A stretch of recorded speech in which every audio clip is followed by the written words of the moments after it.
All right, ladies and gentlemen, boys and girls, gatherers of the internet and of audio, lovers of podcasts, I'd like to welcome you to our fifth episode of the Volts and Bolts podcast. Love Do you get it? Volts and Bolts. Yeah, no, it's brilliant. Yeah, it's amazing. We didn't have a name for a while, but then we named it Volts and Bolts. So we welcome you to this episode of the podcast, and it's such a special episode. Such a special episode. We have a really special guest today, and you may recognize him from many things Wow. or no things. Yeah, I mean, kind of more in So- the background on a lot of Well, things. but maybe if you're your neighbor or something, Yeah. they might recognize you from being your neighbor. There you go. But man of many talents, one with a very interesting background. I said a lot of better things about you before, but I can't remember all those things. So, Flattering still. what was I saying about you? Give me some things.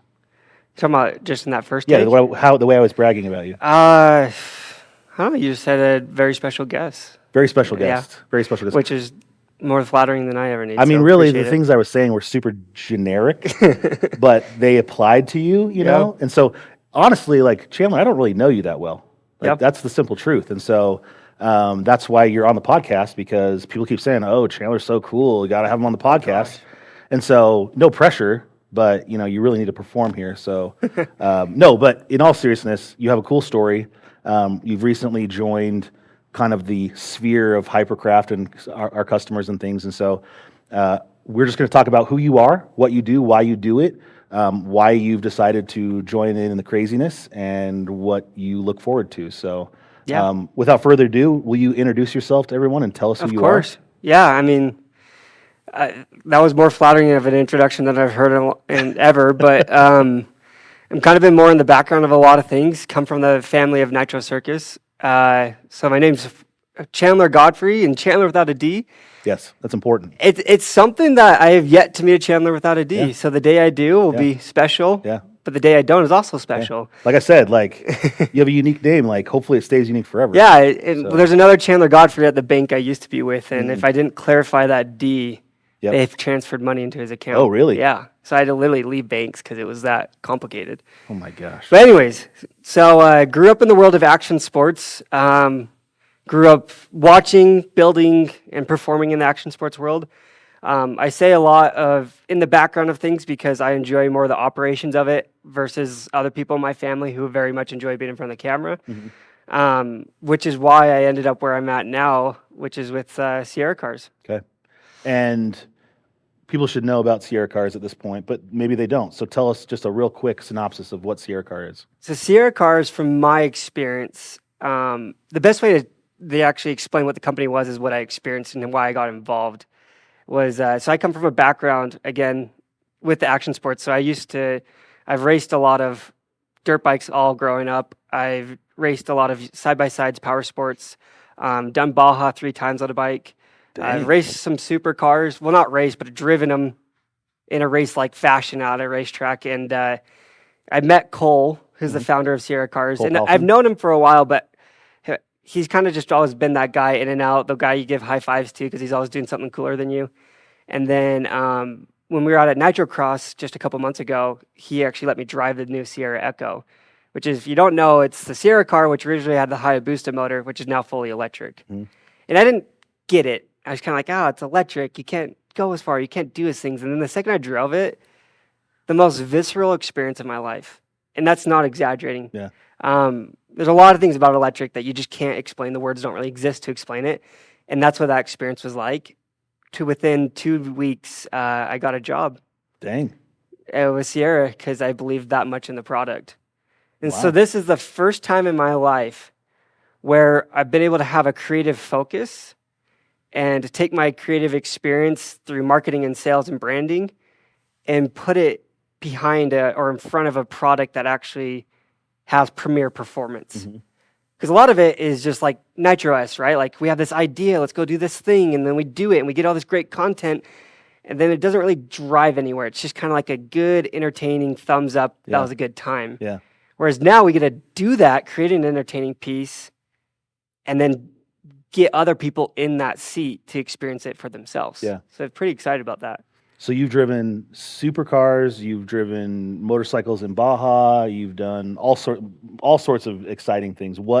I know you're saying it's hard to define, but what was the standout feeling or emotion or experience that you had from that first Sierra car? Because Yeah. just so full disclosure, I have driven the gas powered Okay. Sierras. I have not driven the new Echo yet. Oh, you haven't? No, I was letting other people go, and I thought, well, I'll go at the end, and then there was no chance. So I have not experienced it. I know what the old car was like, and literally everyone I've talked to, just cannot believe the improvement in performance on the electric. Well, So, when you're on that size of a chassis in that kind of package for say, no combustional engine is going to be able to provide the performance aspect of an EV motor. Mhm. It's just near impossible. And if it is, you're investing a lot of money to get it there, and then you have to have a lot of money to keep it there, Mhm. right? Through maintenance and that.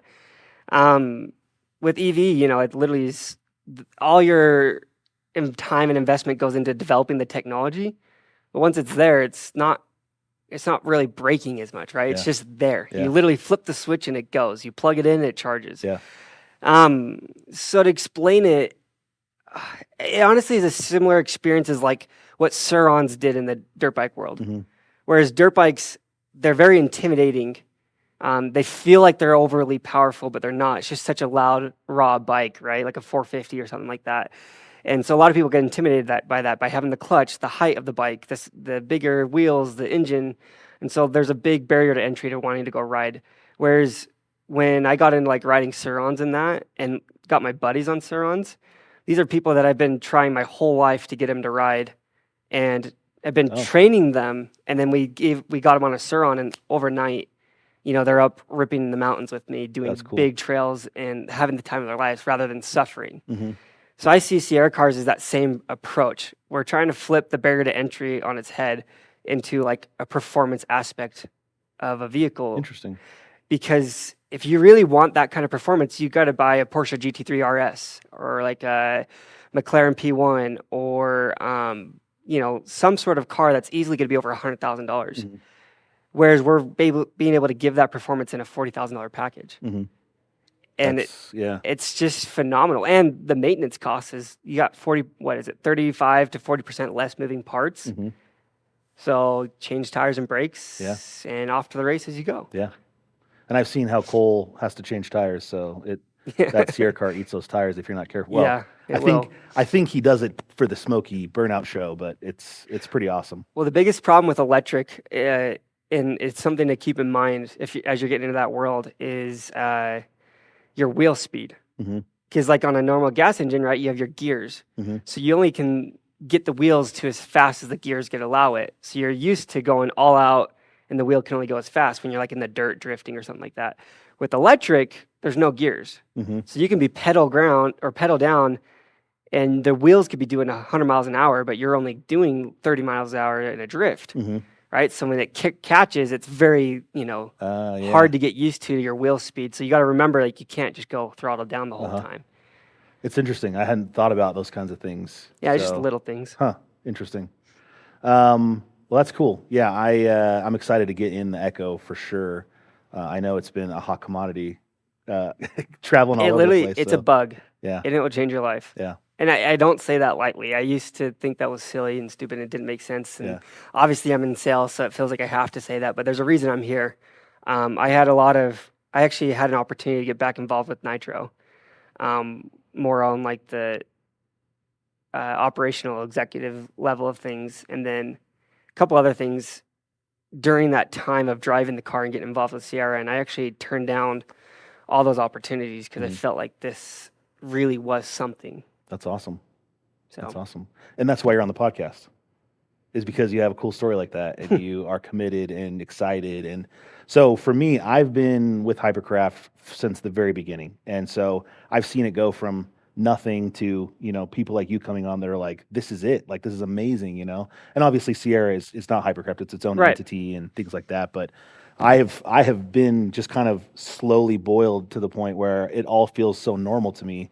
And so when people can come and talk about how they've been blown away and excited and they see the light, it's like, oh, cool. Yeah. Like I guess so, Yeah. I've been in it for a little too long, I guess. So that's really cool. That's kind of the reason why you're doing this podcast, right? It's not to get on here and do a sales pitch of why this, why that, and Yeah. hey, give us an hour of your time so we can sell you. It's because there's no way to explain it without experiencing it. So this is our best attempt Yeah.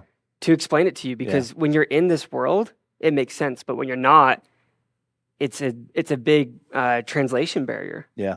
Like if I could thrill $300,000 or 300,000 people a year through that car, that would be unreal. Like that would be the best thing ever, because then I think people would get it. Yeah. But like something like this where we're able to talk about it, that's why we're doing it, because we get it. Yeah. Right? We've had that bug. Yeah. Yeah. It's your perspective is really unique, coming from action sports and participating in action sports and driving fast cars and fast motorcycles. So you mentioned that you ride Sur-On. What was was that your first foray into electric, or where did your electric Owning, yeah. Yeah, where did your electric journey begin, other than riding in a Tesla or something like I mean, that? like everybody, it was actually very negative. I didn't agree with it. I still have this perspective of like EV in a entertainment aspect is difficult, right? Because if you're going to put EV, so I grew up, my grandpa built the first drag strip in Utah.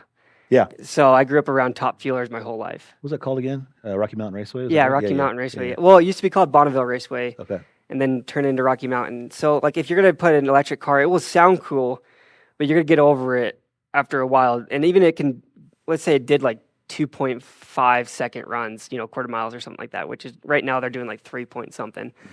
It would be wicked, but like you're just not going to get that experience versus Nitro flying in your face, right? And like it stopping your internals for 3 seconds because it's so loud. That's why people go to top fuel races. Same thing with NASCAR. Same thing with Formula One. That's why Formula E is kind of struggling, right? It's because of the sound. Even that they went from like a 2012 all-out V12 engine to now in 2023 we have these hybrid cars. It's still even like you're missing something.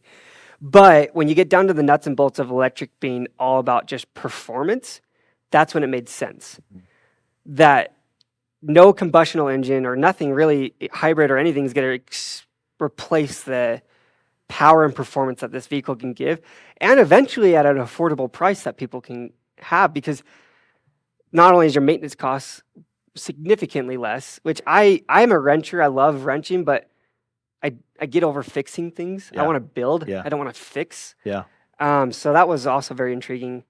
But yeah, with the Sur-On, it was just the fact that I could open my garage door and go out and play. I grew up in Draper, Utah, which right now looks like the Beverly Hills of Utah, seriously. Yeah. But back in the day, it was farm country. We had a dirt bike track in my backyard. We had a mega ramp in my backyard. We had a skate park. Like we had foam pits. Like it was just play. And I used to be able to go up Corner Canyon on my dirt bike, which now like you would literally get put in prison if you did that. And, or got caught, I should say. People still do it. But if you got caught, and so that world just kind of got shut out from me. And it's like, if I want to go ride, I got to, especially with kids now, I got to go all the way out 2 hours in the desert, and it's a whole deal. And then I'm away from my kids, and the wife's upset because you're not there helping and blah, blah, blah. Whereas like with EV, it's like, hey, I'm going to go play for 30 minutes or an hour, but it's going to be right there and I'll be home. Or I can grab my little boy and I can throw him on with me and we can play, and it's not intimidating because of the sound. Yeah. And then, obviously when I got in the Sierra car, I was like, this is just that same experience, just a level up, and it's just in a car form. Yeah, one of the best parts about the Sierra car is when we go, take test drives out in the parking lot outside the office here, and there's some homes around. Yeah. But nobody's bothered Nobody because knows. Other than the tire squeal, which happens occasionally, you're not hearing anything. No. No one's bothered. No one's irritated. You're not, being a bad neighbor to the people around you. So that's something that's been pretty cool, where you can have, Hellcat levels of power, but your kids can still sleep through the car starting up. And 100%. so, Well, also too, I think that I can put a beginner in the car, push a button, it tunes down, like that's it. They get comfortable, then I can put them on an intermediate map, and then I can throw them on an advanced map. It'll be the safest progression ever. You can't do that with a gas engine. Well, you can, but it's gonna be like so absurd of time that's not worth it. yeah. to where like now this barrier entry of people just getting comfortable with the car. It almost would be cool to gamify it too, to where like you're doing track times and there's like an AI piece in the car where like if you're hitting corners at a certain pace or speed, like it's unlocking more power as you go. Mm-hmm. So it's like Mario Kart, like you get more power, right? I mean, You could do that. Why not? Yeah. Why not? Yeah. Everything's connected. Mm-hmm. So, yeah, it would be, literally, like you said, gamification where, like, if you can hit the right lap time, then it unlocks the next level and you can go faster and faster and you get a little more power and brake a little later. And so it'd be kind of cool. I mean, you heard it here first, guys. This is $1 million idea. Thought. Yeah. Yeah. Maybe a $2 million idea. Yeah, hopefully. This could be pretty big. Hopefully. Okay. So you're at Sierra Car now. You turned down the opportunity to work with Nitro Circus, which everyone knows is super cool and super fun, because you felt like Sierra had something special to offer. You're in the thick of it now, and you're busy, so you see the potential still. So what does the future look like for not for you, but also for Sierra? Now that you're here, like what are you seeing? Like what are the goals that you have for the company? What are you hoping to achieve? Individually, but then also for the company, as Sierra. Yeah, I mean, I think what really hooked me is I realized pretty quick that it's not just a vehicle in a product market fit. It's a whole nother culture. What I've experienced in this world of motorsports, if you will, is there's this big gap between your power sports enthusiasts and like your automotive people.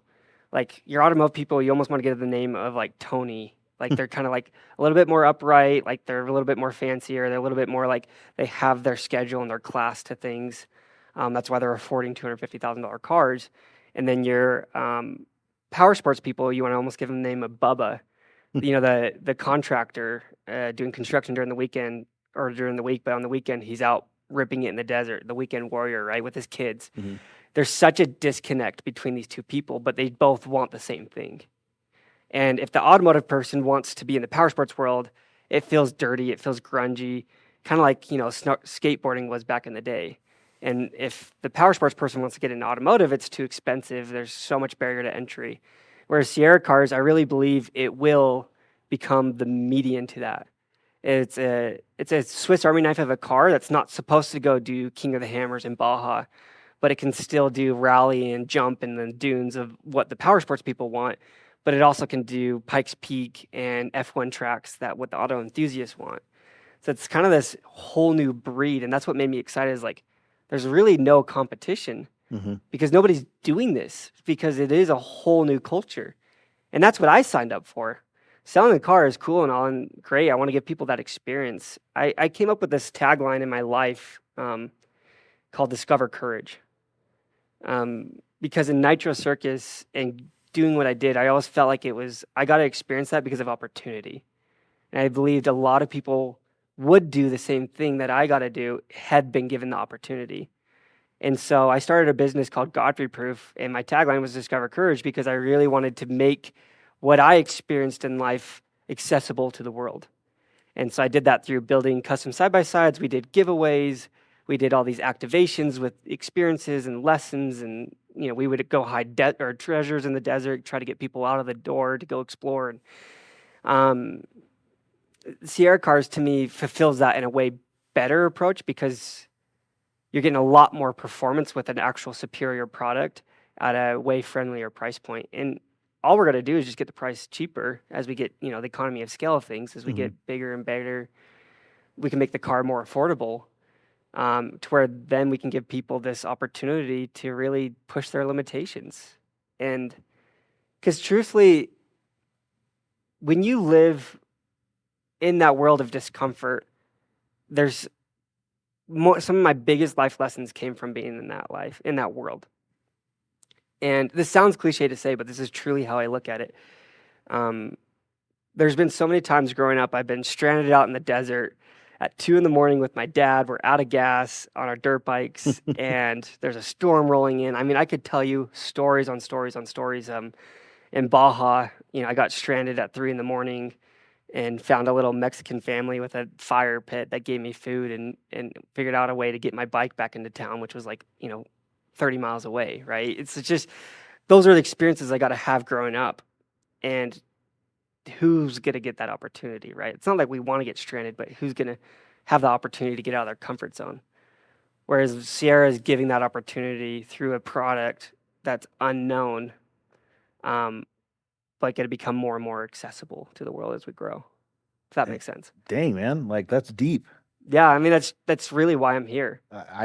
That's amazing. It's not to drive sales. It's not to convince people why there's a product that they don't need.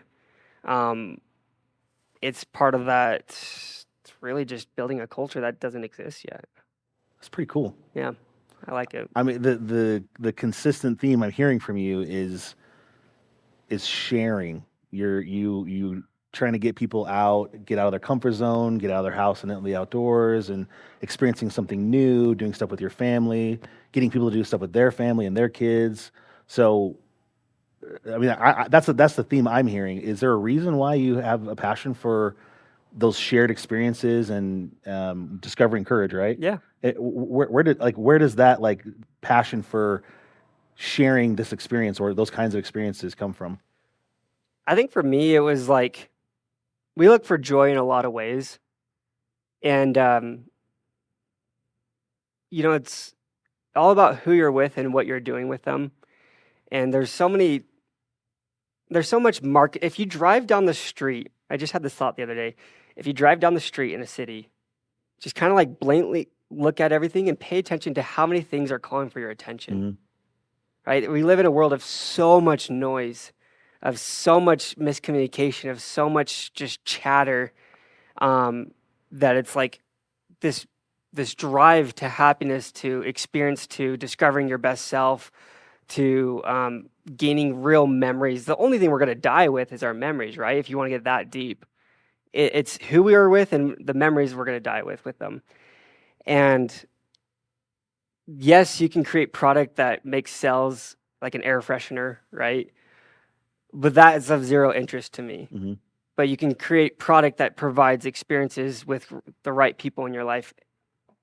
That's where I get excited. And growing up, to answer your question, that's all I got to do. Mm-hmm. My dad is a massive believer in helping people overcome fear. I mean, that's why he started Nitro Circus.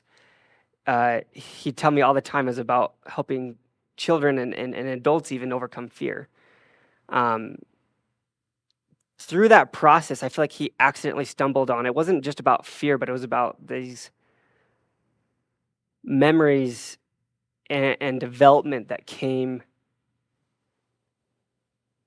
from those overcoming fear moments. Like that, truthfully, all of who I am today is attributed to those moments. That's amazing. Does that make sense? Like Yeah. It's really like as simple as, okay, we are, we did this big rally in with KTM motorcycles through the Sahara Desert. It was a Dakar, that's what they call it, Dakar rally preparation. So we got on these KTM 300s or 350s, and we did about, I want to say 1,500 miles through the Sahara Desert over the course of a week.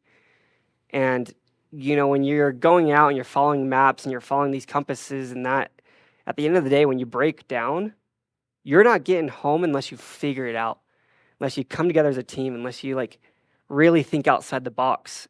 And there were some scary moments, like where we would break down and it felt like there was like this kind of mafia coming after us in Africa. And there was this whole experience, and Jeez. we really had to like come together and figure this out. And, when you're 16 years old, what other experience gets to teach you at 16 how to just man up Mm-hmm. and step up to the plate and stop complaining because it's freezing cold. Mm-hmm. Stop complaining because you're tired and the bike keeps falling on top of you, and stop complaining because at the end of the day, what's it going to do for you? Like, you got to get home.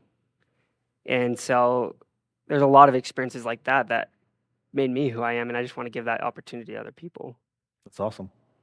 It's cool. It was a really long way of saying it, but That's awesome. That's awesome. I'm seeing it almost as like a timestamp in history of like we grow this, and I get to look back on this and think about what we thought it was going to be. this podcast interview did not go the way that I was expecting. I was Oh, really? expecting to have you come on, tell us about all the cool stuff you did with Nitro Circus, and why you're cool and why you're awesome, which you are. I mean, I'm not saying that that's you are somehow not worthy of those things, because you've done a lot of cool stuff in your life. And so in my brain, I'm thinking, oh, we're going to hear about all these cool things, but this is taking a different direction, which I actually really enjoy, which is getting to know you and what made Chanler Chanler. And I think that's actually really, really interesting. And I like I said, I don't know you that well. We spent a little bit of time together at SEMA. And so it's really cool to hear your why you joined, because there's a lot of people out there that are just trying to make a buck and just trying to sell something. Yeah. And, like you said, there's a billion things, fighting for our attention right now.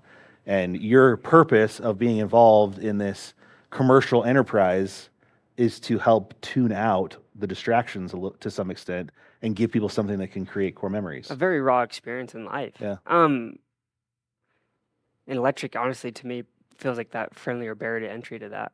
But there's something you said that I think is very fascinating to talk about, is that I don't think enough people are my age. So I'm 27. And,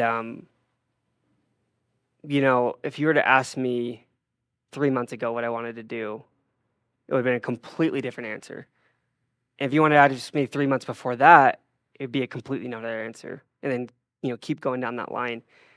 I think there's this big false communication in the world right now of, hey, you're 21 years old. You're just about to graduate college or whatever you're doing at that age. And you need to figure out what you're doing for the rest of your life. Mm-hmm.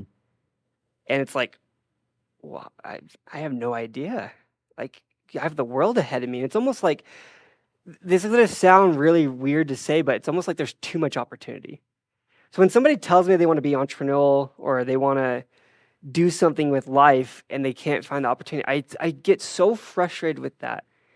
Do you know how easy it is to make money if you really wanted to? No, I'm being serious. No, yeah. If you wanted to be a millionaire Yeah. and you had the grit, right? Your work ethic's not on the table. You have the work ethic. There's so many ideas out there to be a millionaire. Mm-hmm. I mean, look at AI. Look at the opportunities coming out with AI. I mean, if I really want to be a millionaire, I know right now, this second, I could go lock myself in a basement with a computer and develop some code with ChatGPT that's going to be revolutionary to AI, Mm-hmm. right? There's millions of those ideas. The problem, though, is we're not focusing enough of what makes people tick. We're so worried about the money and about where they want to be. And to me, if you do what you love and find that quick, then everything else follow. It all follows suit, because if you're passionate about it, well, you're going to do everything you can in the world to be the best at it, because it's passion.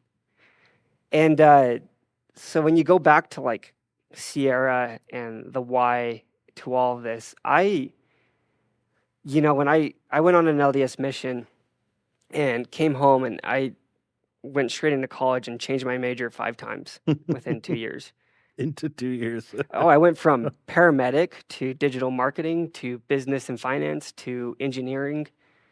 And I just was like, school's not for me, because none of those credits transferred. I just wasted however many thousands of dollars. I was like, school's not for me. Like, I'm going to figure this out, something else. So I left and started a business, and that was Godfree Proof. And I just went after it. I made so many mistakes. Yeah. But that was the thing, is the passion was there, right? I had this idea of Discover Courage. I didn't understand it. I don't even know. Still to this day, I actually hate the term Godfree Proof. I think it sounds self-conceited. But I knew there was something there, and I was trying to unveil it over 4 years of developing this business, and I still didn't figure it out. And I put myself into debt of about $160,000 in debt that I had to take care of. Mm-hmm. I couldn't go and complain to mom or dad, and my parents went through a gnarly divorce. Like, I was alone with this debt and just had to figure this out. And it sucked, because it's like, it wasn't about the hard work or anything. It was just like, I could not find my passion. I could not. And like, this world of Nitro Circus, I never felt like I belonged there, because I felt like it was an opportunity. I didn't feel like it was given. I never felt any entitlement to it. I felt like if I was going to step foot into that world, I needed to earn it. Whereas there was others in my family that didn't believe that. They thought the opposite. And I struggled with that, because I was like, I'm on tour at 16 to 18 years old, traveling the world, getting paid, let's just call it base of $1,500 a night as a kid to travel. Like, are you kidding me? Who gets that opportunity? People go their whole lives without opportunity. And yet I'm going to sit here and pretend to call myself a professional athlete. Like I earned this. I did nothing to earn that. I just was given the opportunity. And so stepping forward now into like college and when I got married and looking at my career, I was just like, okay, so what do I have in front of me? I have, my dad lost Nitro through bad partners. And I didn't want to like step into a world of entitlement. And then I was like, I have this passion for building. I love to build and create. One of my life goals is to invent something. And then I love family. I love this idea of adventure. I love this idea of like just passion and intertwined. And so that's kind of where I came up with that thing, Discover Courage. And then I loved helping people. So that's where I thought I was going to be a paramedic for a while. And I went to EMT school and graduated and did all of that. And then I realized that this is the biggest, weirdest world that I don't want to be a part of because it's such type A personalities that are so negative towards each other. And so fast forward, I'm going to skip a bunch of stages. Maybe for another time we can revisit them. Trying to get out of debt, I started a mobile detailing business just because it was the least capital intensive cash flow thing I could think of, and then sold that. And then I went and worked for a commercial development guy so I could learn the corporate side of things, right? He had like 300 employees, and I sat right underneath the founder and the CEO and just got to observe this world of corporatism, if that's a word. And then I got to this crossroad of like, all right, what do I do? Like now I'm back to like, what do I want to do with my whole life? And I remembered a conversation that I had with I guess you could call him the COO of Red Bull. And I can't remember his name, but he was talking about his journey of how he got to my opinion, one of the coolest job positions in the world. Sure. You're creating content for Red Bull. It wasn't operations, it was CCO, Chief Content Officer. And he just told me how it was just all about just trying. Like he went and he was his guide in Alaska, and then he learned how to film with a camera, and then he learned how to be a paramedic. And then because of those 3 skills, Red Bull was interested in him because he could be on the Art of Flight film. And then it was just opportunity, right? And he was just aware of it. And so getting to experience the Sierra Echo and that, I looked at that as like, I just experienced something and I think there's opportunity here. And so I actually saw on my Instagram the next day that there was a GM position at Sierra Cars, and I was like, I'm underqualified for that, but let's give it a shot. So I applied, and when I sat down with Darren, who's the CEO of RevRoad, that manages a lot of these corporate companies or these portfolio companies, it was very quick that GM wasn't my bread and butter, but he was like, you have a lot of opportunity. And so he introduced me to Jake, who's the CEO of Hypercraft, and me and Jake like hashed it out for 6 hours. Dang. Just like, it was just like natural, right? Like the conversation just made so much sense. And that to me is like just a raw blessing, right? It's one of those stories that if it works out, you look back on and just say, yeah, I didn't really do anything to get here. I just recognized an opportunity and took it. And so I guess that's why there's so much passion behind what I'm doing, because I really feel like now I'm at a stage where I can look ahead and I can see my passion connecting to what I'm doing. And like everything I believe in life and family and adventure is like, it can all be umbrellaed with this product that we get to sell. And so that to me is like just luck. It is not luck, I should say. It's the biggest blessing ever. Yeah. I think you're wiser well beyond your 27 years. So I think you got a good perspective of the way things are going. But I also think that you have a little bit of imposter syndrome, because I think you have earned a lot of what you have. You know what I mean? Some things do get handed to you, and we have to be, grateful for those privileges and things like that. But at a certain point, we're on our own, Yeah. You chose to walk away from college. You chose to do this. You chose to do that. And those things all culminated in something, just like the CCO at Red Bull. He chose to do this and he chose to do that. You never know what formula of choices in your life is going to lead you to where you want to be until you're there. And then you're like, oh, that's why I did that, Well, you're saying it so right. I see you're better with words than I am, and that's one thing. If I could talk to like my 21-year-old self, and especially if when I'm 40, I wish I could talk to my 27-year-old self because I say it, but I still don't believe it. Is just trust time. Yeah. Is like this whole figure out what you're doing for the rest of your life. Like it's such a lie Hmm. because nobody knows. I mean, I know I'm going to be 45 and be like, what do I want to do with my life? You know, it's like nobody knows, and it's really like, who cares? Yeah. Just grab on and be along for the ride and figure it out as you go. Like, I mean, nobody. I think it's very rare and lucky if you get to graduate college knowing exactly what you want to do, and you graduate doing exactly what you want to do, and you love it. Yeah. Not just because you have to do it, but you love it. Or you thought you loved it, and so you went all in, and then you get started on your career, and you think, "Oh, this is not quite what I wanted it to And be." there's a lot of those stories out And now I there. have hundreds of thousands of dollars worth of debt for medical school or law school, Yeah. and so yeah, it's tough. Yeah, I think it's a big thing that people don't talk enough about. Like you listen to these podcasts of how I built this, and um, Diary of a CEO, and you hear these stories of these, Fortune 40 or whatever you want to call them, like just these big names, and they skip this stage. They talk about the struggle stage, but they skip like the first, what I call it, the first 50,000. Like if you want to be entrepreneurial and you want to start a business, nobody talks about how hard it is to get your first $20,000 to $50,000, right? Because once you have money, you can make money with money if you're smart enough. Mhm. You can definitely make mistakes with money. But like if you're just like going from a 9 to 5 or college and school and spending money, like how in the world are you supposed to get to $50,000 to invest in an idea? How are you supposed to convince somebody to give you $50,000? And like that is so difficult. Or be a part of a company that's in its first $50,000 stage, so you're early enough to where by the time it's grown, you actually have real opportunity there rather than just a puzzle in the game. Yeah. You know what I mean? Yeah. Like Yeah. there's this little blip of time that is so important that we just don't talk about. And we attribute it to like the younger generation's misinformed and they have ADD and all these things, but like the accessibility to like AI, the internet, YouTube, all these things, like I think that gap or that misunderstanding of that age group is going to become way more understood because information's becoming way more accessible to Yeah. people that it wasn't normally. I think the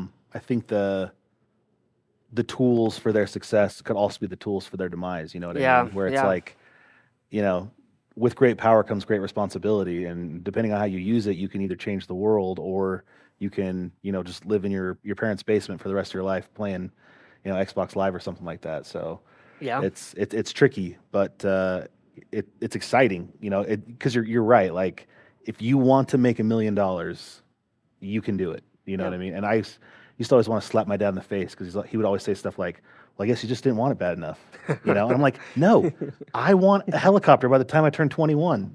He's like, "Well, I guess you just didn't want it bad enough." And now that I'm, a little older and have a little more perspective, I think, yeah, I didn't want it bad enough.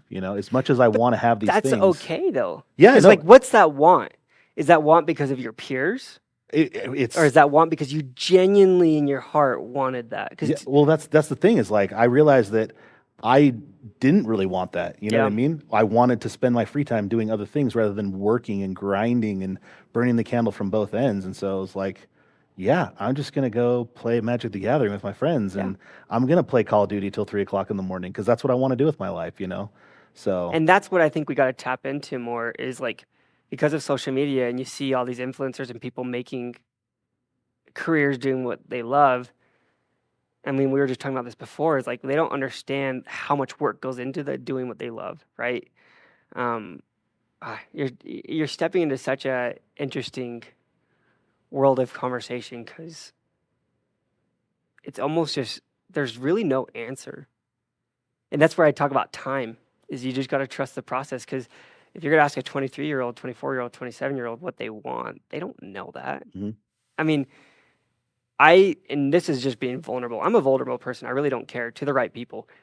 I would be in tears because I could not find what I was passionate about Mhm. or what I love. I just would just constantly just be like, please, please, please, please, God, just help me figure out where I need to put my efforts. I have no problem working hard. I have no problem grinding, and I could not figure out where to run. Mm-hmm.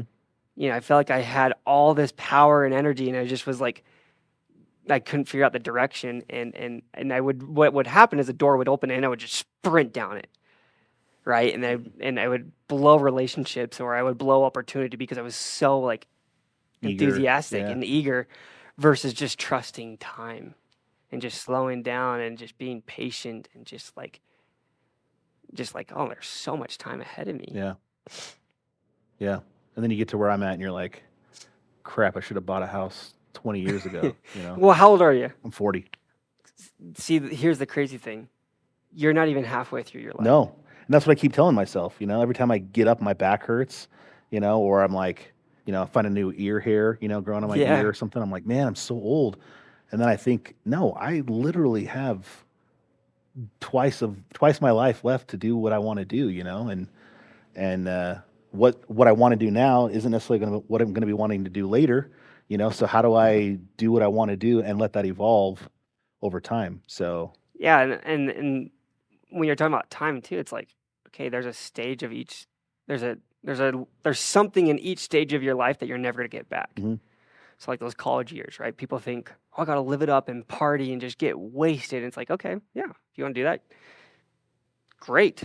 Just do what you can't do. Just do what you can't do when you're older, Mhm. right? And so like for me, it's like this young kid stage, like this spending time with my kids and Mhm. helping them ride a bike and all these things. Like I know I'll never get that back. So that's where my time matters most.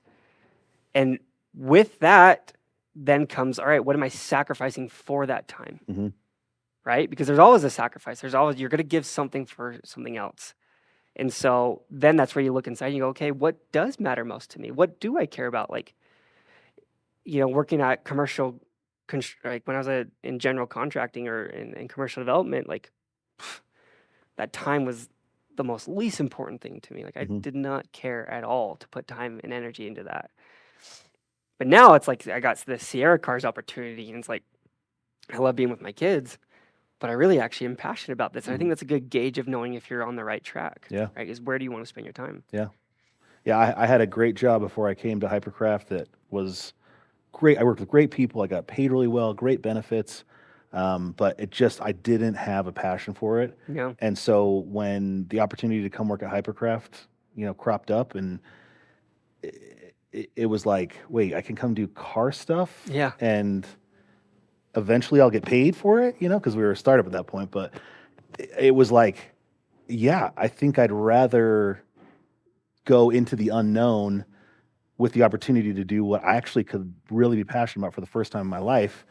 And yeah, I've missed, because of SEMA show, I've missed the last 3 Halloweens in a row of my kids, and that sucks big time. But the thing I keep reminding myself is the reason I do this, to do what I'm passionate about, is for them, so that at some point, I'll have more time with them, or they can discover what they're passionate about. I don't want them to just, go to have a corporate job and just go 9 to 5 and just because that's what you do. No, you can go do what you want to do, and it's not always easy, and it's scary, and you gotta discover courage. Yeah. Sorry, I couldn't remember the You're word. good. So they got to discover their courage, and being part of Hypercraft is we've grown from, 2 employees to like 80 employees. We've discovered a lot of courage along the way, So it's been really exciting, and so I love that you're here for passion also, and that's not something that I really expected or knew. Maybe everyone else knew that, but I didn't know that. And so I think that's really, really cool, because those are the kinds of people that you want in positions that can affect change, where it's not, obviously it has to be about the bottom line. We have to run a business, but when you have that lens of passion and caring about other people and experiences and creating, real change that, is beneficial to people, that's huge. That's where you go from being successful to being massively successful. Right. And so I guess what I'm saying is I'm really grateful for you being part of Sierra, because that is something that's going to be, a North Star personality for all that you do, to help guide, all the aspects of the company that you touch, which are a lot, because that's still a small company at this point. So that's pretty cool. Well, I appreciate it. I'm stoked on that. So I had made up generalized things to say about you that were positive at the beginning. I got a lot of great things to say about you now. So I think that's super cool. You're young, you're smart, you're passionate, you've learned a lot about yourself, and you love your family, but you also want to do cool things and do hard things, and that's why you're here. So I think that's awesome. Yeah, I mean, one of the hardest things to follow suit in like my dad's footsteps is that he gave me endless amounts of opportunity. Not money. Mhm. We were, poor starting out, and then even throughout all of Nitro, like people think that we live this world of money, but it was the difference of my dad didn't really care to buy a new car. He'd rather put that money into building a foam pit for us, Mhm. right? We were just as average as anybody else. It's just our efforts were different. Yeah. He would intentionally rent a machine from Wheeler Cat every year just so we could build dirt jumps. That's the kind of dad I have. So it's like, for me, it's just about the biggest footsteps to fill or just like giving that same opportunity to my kids. Mhm. Um, and at the end of the day, that's really what this is selfishly all about is just, I wanted to race so bad. I wanted to be able to drive. I wanted to be able to do all these more things, but I got a lot of opportunity I'm grateful for otherwise. And so if I can just keep those doors open for my kids. That's awesome. But the other thing to your point earlier is that I think I throw a lot of people off because I grew up in a world that's so um, confident and outward spoken because you kind of need to be. Mhm. Well, I shouldn't say need to be, but just they naturally are. And I really enjoyed more the operations, being behind the scenes. I liked building, like, my cousins would be the first ones out double flipping a jump, and I would sit there and look at, okay, how's the jump built? Mhm.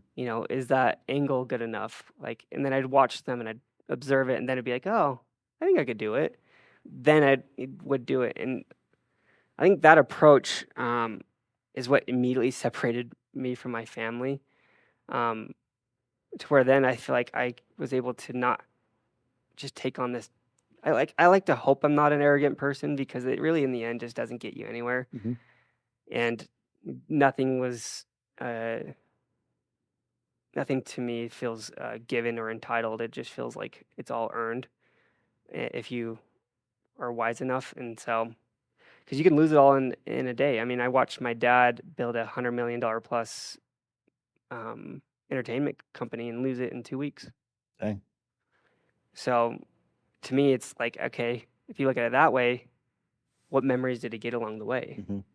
Memories that still changed and greatly affected my life into who I am today and who he is as a grandfather. Mhm. All right. Versus like, hey, we made all this money. Now what? Yeah. So, Yeah. That's a great perspective. I mean, I'm still working on having a good perspective like that. So you're ahead of the game. So that's good. well, thank you. So yeah. Yeah, like I said, this is not the conversation that I anticipated. So Well, my wife makes fun of. She's like, you have an intention of always being a little too serious. And I I was like, love it. I'm not good. Like, if you put me in like a public scenario of like, we're gonna hang out and party and be that hype guy, like I shut down. Yeah. I don't do good in those Yeah. settings, which is funny because that's like half the world I grew up in. Yeah. I'm like the one-on-one, like the personable, like let's work through this, let's talk about this, Hmm. and so yeah, a lot of people don't know that because I'm always around the loud Hmm. public settings. So Yeah. I think that's awesome.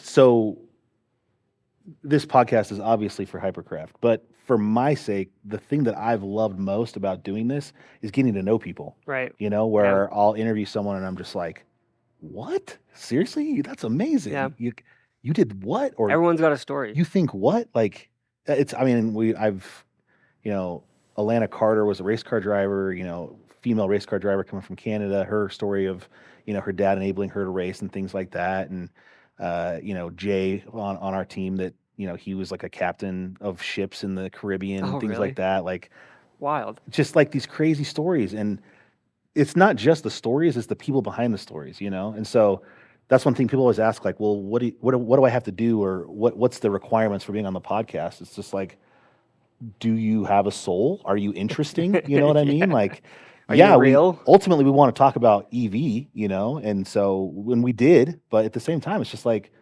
Chandler works with us in this company that does EV stuff, and this is his interesting story. Jay works with us, and this is his interesting story, you know. And so, okay, you know, we'll have people come on that are going to be, you know, more tech, you know, specific and more, you know, Yeah, but you always got to have a passion to why you do something. yeah. And Well, it's crazy. That's different for every person, you know. Like Jay coming from Marine, you know, getting a passion for EV that way. You coming from power sports, coming that way.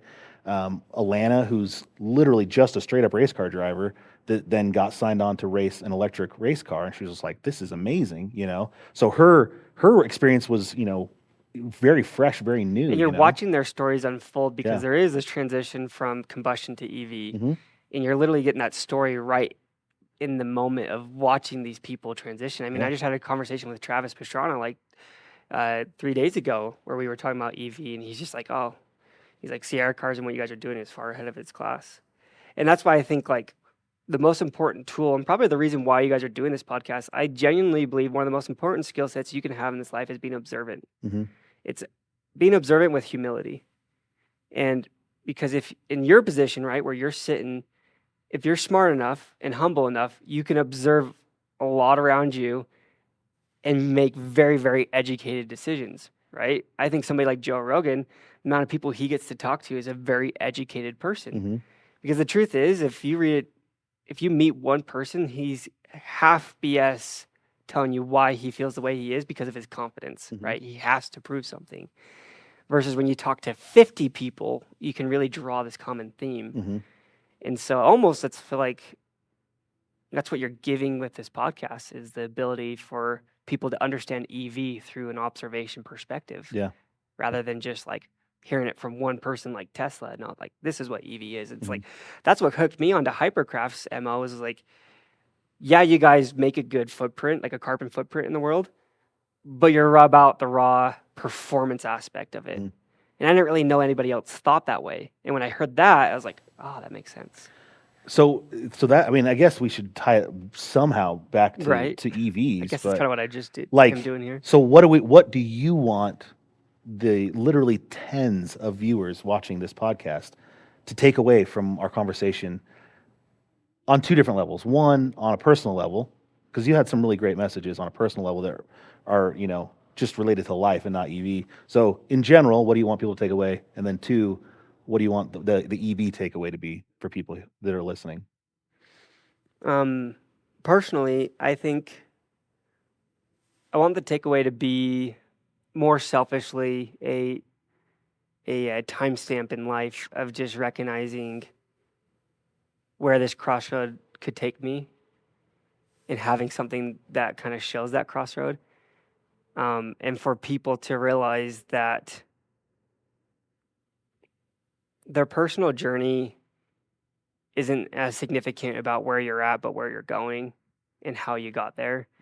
And then when you look back, you're not going to remember as much the hard things, or you're not going to trade up a hard moment for a good moment because you remember that, or you realize that the hard moments is what gave you those good moments. Mm-hmm.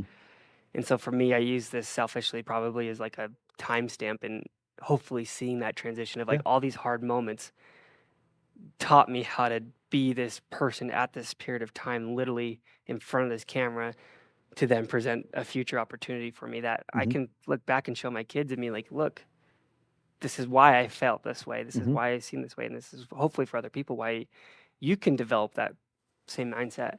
Because like I'm not right or I'm not wrong. I don't know. There's what is truth, Yeah. right? Yeah. That's why we listen to all these podcasts. Yep. And then as far as the EV world, I mean, without a doubt, this type of vehicle that we're developing will be something. But really what we're doing is if you look at like Yamaha Rhino 10 years ago, Yeah. people thought it was going to be the utility machine throwing hay and dirt in the back and, you know, doing that kind of stuff. And then now they just won overall in the Silverstone off-road race, which is beating trophy trucks and everything like that, right? Like EV or power sports have gone a long way. What we're doing is developing that from day one. Like we're right at the beginning stages. And so I hope that people can I plead with people, not just the 10 or 20 or 30 people watching this, but like even down the road, right? That they can recognize there's something here. And rather than just being so arrogant towards it and non-observant, to shift your perspective and to recognize opportunity when it's in front of you and not be afraid of that change and opportunity. And that's what I think EV is, specifically in the EV performance. Yeah. And who knows, maybe we get to the stage where batteries are so self-sufficient that there really is no charging aspect of it. I don't know. Mm-hmm. We don't know. Yeah. You're going to tell me that, smartphones thought they were going to be able to have 3D scanning capabilities and AirTag tracking and social media preferences, and like nobody knew. Yeah. And we're at that stage. Or that I could type in my browser, write me a 5-paragraph essay about this, and it just does it. Yeah, it's nonsense. Yeah. And if you think about it, it's like it was only like 10 years ago, Yeah, it's crazy. right? Like if it's really like that's a very short period of Yeah. time. So in 5 years, because there's like that. Somebody was talking about this, like that inertia effect Mm-hmm. to technology advancement. Like it only gets faster because like as you develop more and more, you're just able to progress faster and faster. And so I think like, okay, that was 10 years for like social media and that to become a thing in Web 2.0. And so I feel like into like Web 3.0, blockchains, all this stuff, EV is kind of in that same category. I think it's going to be like a 5-year Mm-hmm. timestamp. I hope so. I really do. I Yeah. mean, what, you guys have I been think so. around 2 years? I think so. Yeah. look how fast you've 2 years. grown. Yeah. It's not just because of great leadership, it's because of interest. Yeah. No, and that's one thing I was going to say is, I was at SEMA for the first year that Hypercraft went to SEMA. I was there the second year, and I was just there. You were there also this what, Third year. a couple weeks ago? Yeah. Yeah, and not just the change for us, for Hypercraft specifically. I mean, we have grown leaps and bounds from that first year. I mean, we had a gas-powered Geyser Brothers trophy truck there, and we were selling a vision. It wasn't. I've called it a dream before because but it's not a dream. It was a vision because everything we were doing was possible. We just hadn't done it yet. Yeah. And so we were selling that vision that first year. By the second year, we had more than a proof of concept. We had cars there that worked, and then this year, our footprint was bigger. We had more to show, more to offer, more to talk about, more proof of what we had been, envisioning and promising for such a long time. But almost more importantly, the entire EV industry showed up bigger and better than ever. Totally. So, and Mitchell over at Torque Trends, he's been going to SEMA for years as an EV guy. He's been there since EV wasn't even a thing. You know what I mean? Just showing up and grinding and being the pioneer. And now, it's, 15 years later, I don't know how long he's been going, but it's been a long time. And I see how giant this EV zone at SEMA is, and it's just incredible. It's because of people like Mitchell that kept fighting, and Legacy EV. They're all just getting bigger and bigger and bigger, and we're all just growing. And it's because what you're saying is true. You know what I mean? This is really exciting stuff. And whether you're converting, a classic car for the convenience of not having to do tune-ups and, clean up oil spills in your garage, or whether you're going electric because of the performance that we've talked about, it doesn't matter. Like, there's so much promise in this industry for so many people. And I think people are really starting to see it. And so you're right. 5 years from now, it's going to be a totally different story. Right. Totally different Well, story. and too, like, technology only gets bigger and better Mm-hmm. through time, right? So it's like, who knows where we could end up, right? And, Yeah. we might look at combustion engines and be like, all they do is sit in monster truck shows. Yeah. I don't know. Yeah. But I'm not the one to say that. Yeah. And the truth is, I don't think it's worth any breath to have an opinion about it, because either way, it's going to happen. So just make sure you're along for the ride. Yeah. Yeah. Change happens. Doesn't mean gas is going away forever. No.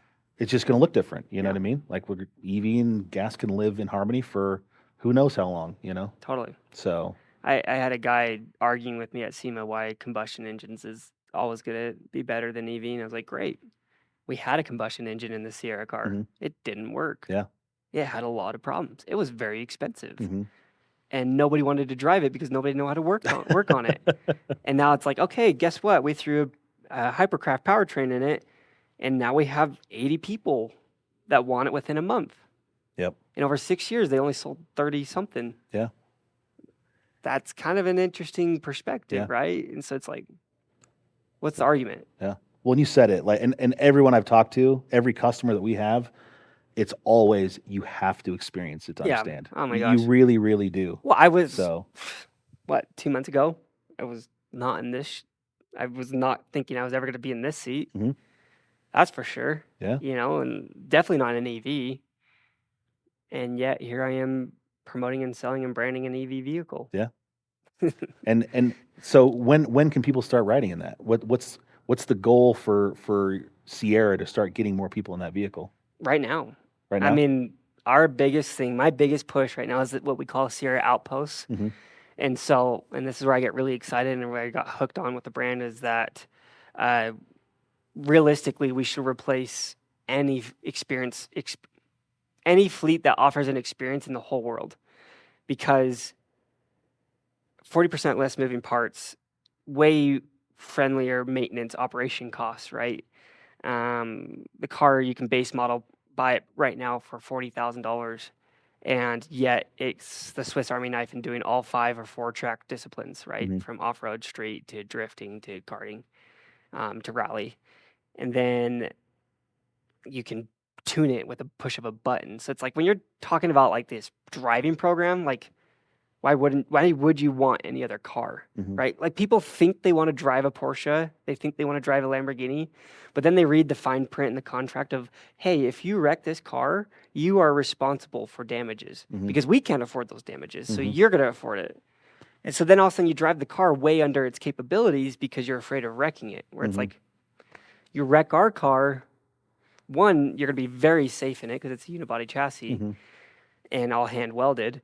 But two, it's like, okay, you did $4,000 in suspension damage. Mhm. We can afford that. So, and I hate to cut you off, but that's a very specific number. Ah, $4,000 in suspension damage. yeah. Do you perchance have some experience with breaking a Sierra car? Not a well, not yeah. I did. It was my second week with Sierra, and I got way too excited. I was like, I want to drive this thing, and it was not the right conditions, and it was rainy, and wrong tires and everything, and I understeered it into a curb. Uh-huh. But learned quick that the car's way more powerful than I thought it would Uh-huh. be, and then learned how to drive it properly after that. But no, I've yet in my career to roll a car, That's good. so that's good. Yeah. Done a lot of races. Just that was my little So hiccup. so you didn't get the nickname Rolly. What's your nickname? They're calling me Kirby at the Kirby. shop, Kirby. but Yeah. my former nickname was Crispy. Crispy. Yeah, Uh-huh. because I got burned when I was 5. Yeah. So I don't know which name I'm gonna rock with, but both sound good to me. I mean, yeah, I mean, you've got a variety of options, which is kind of nice. So I guess that's what comes with the that's pass. yeah. There was multiple people that said, "Oh, you're talking to Chandler, huh? You might want to ask him about how he got his nickname Kirby." So You know what's funny though is like I don't even get embarrassed by that at all. you shouldn't be. No, I love it because it's like, how do you learn how to drive the Yeah. car? Yeah. Like you've got to figure it out. You've got to push it. And my thing was the wrong time. Yeah. Right before we were supposed to go to an event. So, and it was only 2 weeks in the company, but Yeah.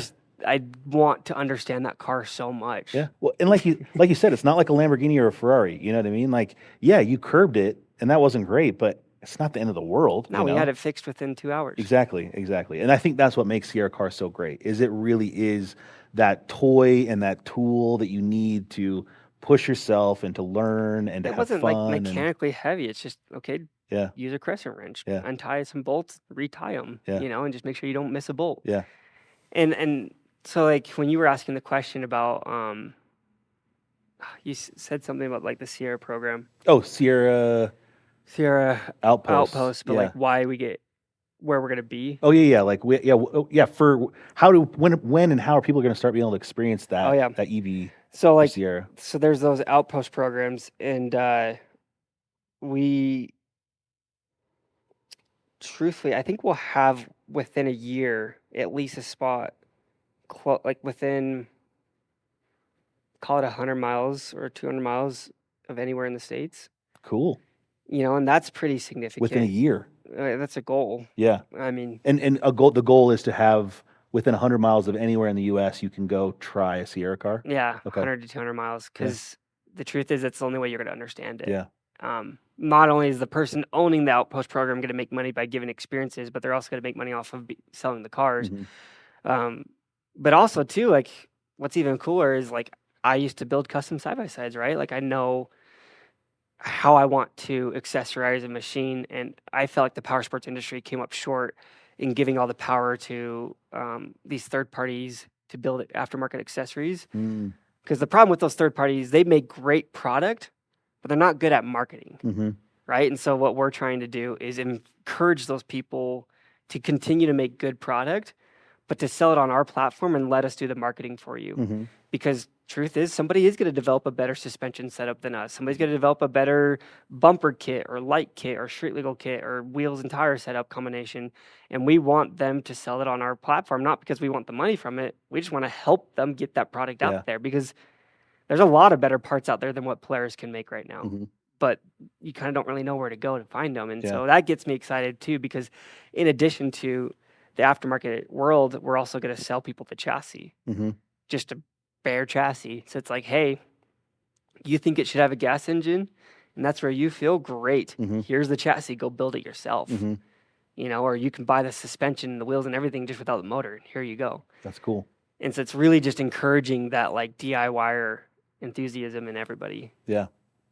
So those two programs get me very excited. What do you see, like, a future for specifically for racing? Where there's some kind of a spec series or anything like that? Are you seeing? Of course. I mean, some of the things that you're describing make me think, like, oh man, if you've got fleets of these, like, you could have, multiple owners out at the track and doing things like that, or I mean, you get like Nitro Cross, you get or racing like experience. Okay, if you want to go race a car right now, okay, let's just talk about power sports. If I want to go race a Razor right now, I got to buy the machine. I'm probably going to buy a 4-seat, and I'm going to buy, all the premier stuffs to save me as much money in the aftermarket. So I'm going to be about $35,000-$40,000, right? Yeah. Then I've got to rebuild the whole chassis. I've got to make it all one unit welded body, which I could be, let's call it 15,000 into that. Jeez. Then, I'm going to upgrade my suspension. Then I'm going to upgrade all my bearings, all my hubs, all this stuff to have a race-ready vehicle. I'm going to be, easily $130,000 deep. Then I want to take that machine racing. Well, now I got to go pay the entry fees. I got to pay the gas to drive it out there. I'm guaranteed to break it. So depending on what I break, let's call it $4,000 in parts, right? Then I've got to tear down the machine after every race and rebuild it to make sure I don't break in the next race, because if I break in the next race, then what's the point of going out there, right? So I want to do all my preparation. So then I'm another $2,000 in labor in that, just in tearing it down. And so it's very, very expensive to race, especially in off-road. Whereas, like, with a Sierra car, it's like, okay, I don't have to worry about the motor. I don't have to worry about the batteries. I don't have to worry about the powertrain, anything in that world. So between races, all I'm checking is suspension, right?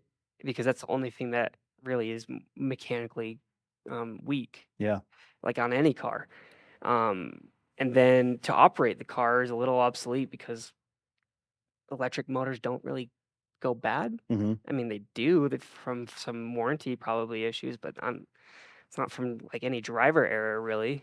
So then I don't have to worry about replacing bearings or any of that in an engine and pistons.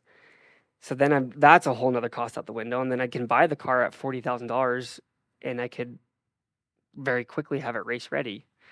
So it's like, now all of a sudden when you're talking about racing and the opportunity there, it's like, I think we're going to opening up that industry so much, because why racing is expensive to me is so silly.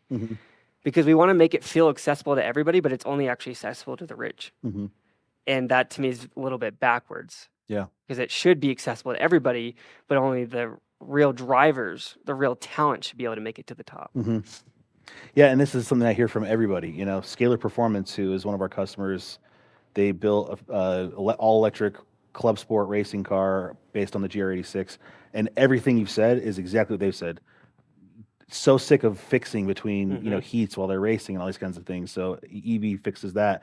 They want to make it more accessible, So yeah, let's put people in a legitimate race car with a roll cage and everything, all the safety, for an affordable price so they can get out there and just go run, you know, like, and it's just what I'm hearing constantly is like when the performance is huge, but the performance that is like regularly and continually usable rather than like, oh yeah, I got a turbo Hayabusa, but I have to, you know, rebuild it or, you know, something every 2 months or people are just tired of that. They want the performance without all the headaches. And so Well, think about this too.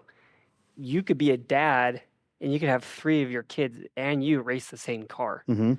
And it can fit in different classes because you could just tune the motor to that class. Yeah, dial it back. Yeah. So now I don't have to buy 4 cars or 3 cars or 2 cars. I can buy one that we're all going to race, and I could just change the seat and the pedals to fit us. Yeah. And then you got to race in the beginner class.